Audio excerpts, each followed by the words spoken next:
Alright, what's up guys?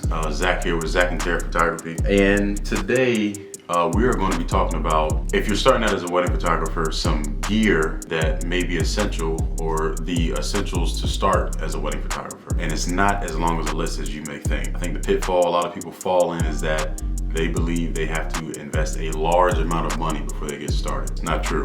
It's actually what deters a lot of people from doing this. You have no idea the amount of money that you're going to spend as a wedding photographer. Over the last 10 years, I can honestly say, ballpark number, but after all the computers, cameras, lenses, gear or accessories, flashes, light stands, all that stuff. After all that stuff that I've purchased, I probably maybe have spent, I don't know, somewhere between $40,000 to $60,000, and that's just a ballpark number. It might be higher, but that's over 10 years, and that's on the low end. You should see what professional photographers spend on camera gear a year. It's one of those fields where the gear is expensive, but it pays off. You always get what you pay for, of course, but when you're starting out, you don't need to be so concerned with buying the most expensive camera, lens, or whatever it may be. So just a few things to get started. Of course, the main thing you're going to need is a camera body.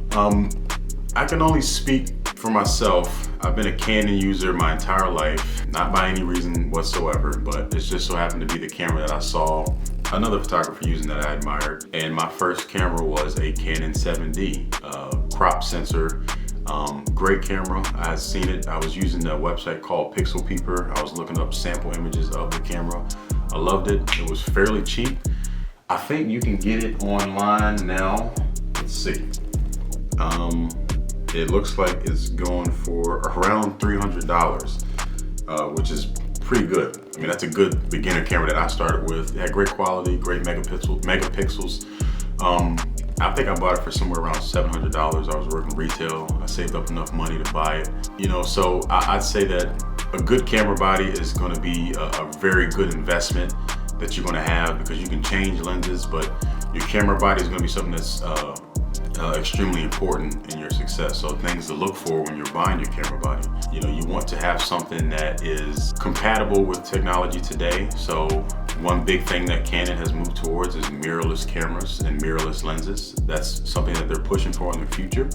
So if I was starting today and somebody asked me, or if somebody came to me today and asked about what a good Canon camera body would be, I would definitely say that a mirrorless camera body might be the best investment, because in the future they're going to be making more mirrorless lenses. So right now I'm using the Canon R6. That's actually what I'm recording this video on. Good thing about it is that it does record video as well, 4K at 60 frames per second. Yeah, I would definitely invest in a mirrorless camera body at this time. It's very lightweight compared to the old DSLRs. Before this, I was using the 5D Mark III. Rest in peace. Actually, you know what? I still use it to this day as a backup camera, and it works just fine. It's over, I don't know how many years old it is, but it's working great, actually. It's much more lighter.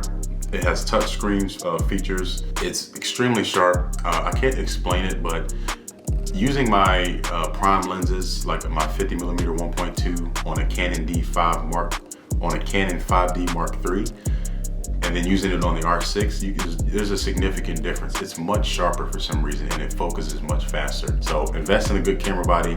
That'll definitely start you on the right path. Next thing you want to invest in is a good camera lens. So for a wedding photographer, and this is opinionated, so don't get mad at me, everybody. And you can tell me what your favorite lens might be, or what you think a go-to lens would be. But for me, I think if I had to pick one lens to use on a wedding day as a wedding photographer, would probably be a 50mm 1.2. I know it's a prime lens. It's very limited as far as options. You have to move your feet. Oh, I'm sorry.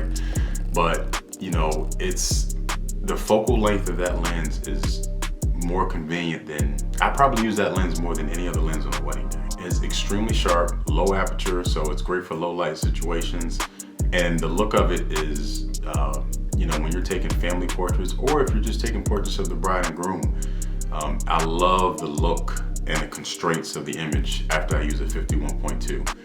Yes, it might not be as handy when you have to take a group shot of a large group of people. You may have to scoop back a large amount of space, but you'd be surprised the amount of shots and the wide variety of shots you can get with the 50mm 1.2. Now there are some cheaper options. There's the Canon 50mm 1.8, which is extremely affordable.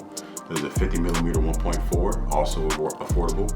What I have is a 50mm 1.2. Kind of costly, but you know, the more and more you do work, eventually you work your way up to buying one. And like I said, it's one of my favorite lenses. The third thing that you would need to successfully complete a wedding, I think, is a good flash.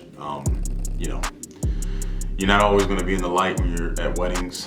You know, you're definitely going to utilize as much sunlight as you can, but of course when the reception comes, there's going to be a time where you need to have your own light and you need to shape the lighting yourself. So I would suggest in buying a good flash, I use the Canon 600 EX RT. Here's that little bad boy right there. Can you see that? Is it focusing? Focus. Very powerful. I'll include a couple sample photos of this. That's something I'm still getting better at, is reception lighting. It can be very tricky sometimes and very intimidating, you know, but you'd be surprised the amount of light that you can get off of that, especially depending on what venue you're in, whether it has high ceilings, bright white ceilings, the amount of light that it can give off. I definitely say that's something to invest in. So invest in a good flash. And you know, honestly, that's not all you'll need. Eventually, you're gonna have to invest in a lot of other things like light stands, other lenses, other camera bodies, and other things that you know might need on a wedding day, like a styling board for your detail shots. But with those three things, you'd be surprised how much of a wedding day or an entire wedding day that you can get done. So don't be intimidated by all these photographers posting their thousands of dollars worth of gear, hundreds of thousands of dollars, or expensive computers.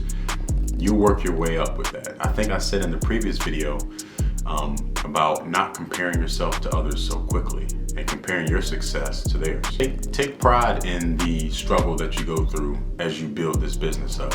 And you never know, you know, your story could inspire somebody else's to know that you were once where I am. Is very inspiring to know, you know, and I think that that's not shown enough. So be okay with not having things all figured out yet, or be okay with starting with not the best gear, and take pride in the progression that goes on over time. So, as always, I hope you liked this video. If you did, be sure to like and subscribe for more, and we can't wait to bring you more content. All right, guys.